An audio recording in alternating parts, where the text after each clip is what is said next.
महाभारत के आज दो खास योद्धाओं के बारे में हम बात करेंगे और जानेंगे क्या थी उनके बीच की खास समानताएं।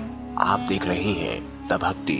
अगर अभी तक आपने हमारे चैनल को सब्सक्राइब नहीं किया तो सब्सक्राइब अवश्य करें और बेल आइकन जरूर दबाएं ताकि ऐसी ही खास लेटेस्ट अपडेटेड वीडियोस आपको जाने और सुनने को मिलती रहे।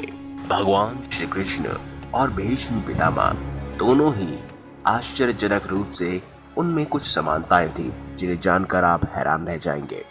हालांकि यहाँ कहना जरूरी है कि भगवान और इंसान की तुलना नहीं की जा सकती। यह तुलना नहीं है बल्कि दोनों के जीवन की कुछ सामान्य बातें हैं, यानी कि समानताएं हैं। पहली समानता, दोनों ही अपने माता पिता की 8वीं संतान थे।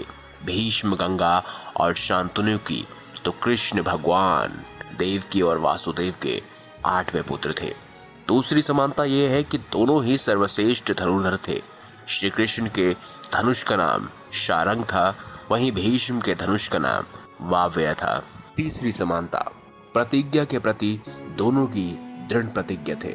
श्री कृष्ण ने युद्ध में शस्त्र न उठाने की प्रतिज्ञा ली थी और भीष्म ने आजीवन ब्रह्मचारी रहने और सिंहासन के प्रति समर्पित रहने की प्रतिज्ञा ली थी। इनमें चौथी समानता ये थी कि दोनों का ही जीवन नदियों से जुड़ा हुआ है। भगवान श्री कृष्ण का बचपन जहां यमुना किनारे बीता, वहीं भीष्म का जन्म गंगा किनारे हुआ था और वह गंगा के पुत्र थे।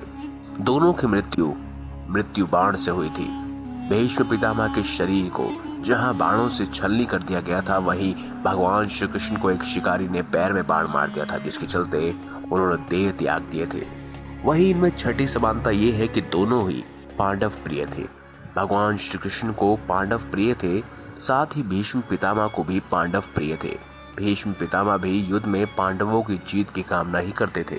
सातवीं समानता, दोनों ही एक दूसरे का बहुत सम्मान करते थे और जहां भीष्म भगवान श्री कृष्ण का बहुत सम्मान करते थे, वहीं श्री कृष्ण के मन में भी भीष्म के प्रति सम्मान और आदर का भाव था। आठवीं समानता, महाभारत में दोनों से ही संवादों को ज्ञान ग्रंथ की श्रेणी में रखा गया है। जहां श्री कृष्ण और अर्जुन संवाद को गीता कहा जाता है, वहीं भीष्म और युधिष्ठिर संवाद को भीष्म नीति कहा जाता है। वहीं इनमें एक और समानता थी, दोनों ही युद्ध में दो पक्षों के केंद्र में थे। जहां भीष्म कौरवों की सेना के सर्वप्रिय थे, वहीं श्री कृष्ण पांडवों की सेना के सर्वा थे, यानी कि सर्वप्रिय थे। तो दोस्तों, ये थी भगवान श्री कृष्ण और भीष्म के बीच की कुछ समानताएं। अगर आपको ये वीडियो अच्छी लगी है तो वीडियो लाइक करें, हमारे चैनल को सब्सक्राइब करें और इसे ज्यादा से ज्यादा शेयर अवश्य कीजिएगा। धन्यवाद।